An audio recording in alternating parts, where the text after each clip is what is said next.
At this point, I think it would be a good time to talk about brand. Brand is another one of those words that gets thrown out a lot, another buzzword.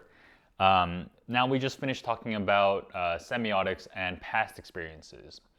And brand fits here perfectly because if you think of past experiences, if you think of semiotics, it's basically, or pattern match, pattern break, it's basically what is our expectation. And by doing the pattern break exercise, we're just breaking expectations in a way that's better. A brand develops from the extremes. So if you're the most accommodating dentist, like our example before, then your brand is one of accommodation.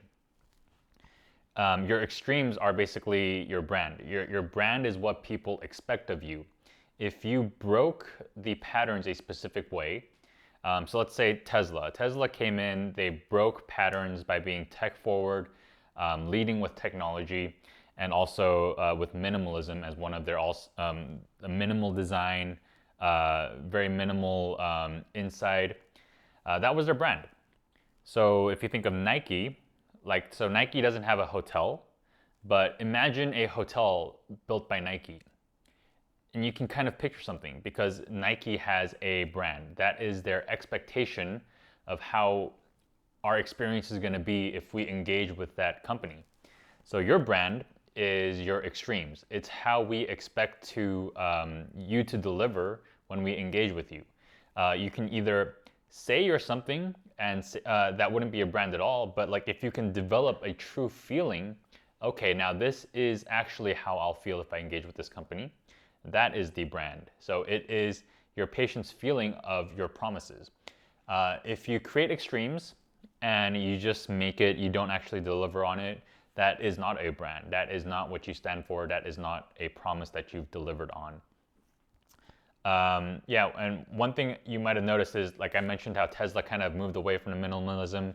Like they have a new car and they decided to put this like neon light strip inside, like mimicking Benz and all them.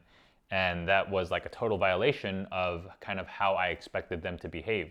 So that was them violating their brand. They're basically their expected expectation.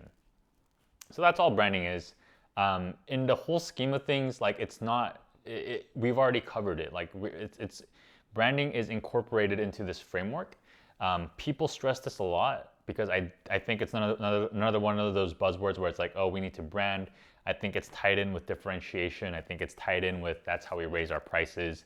When they think brand, they think premium. That's not what branding is. Branding is simply a promise of how you'll be, how they'll experience you.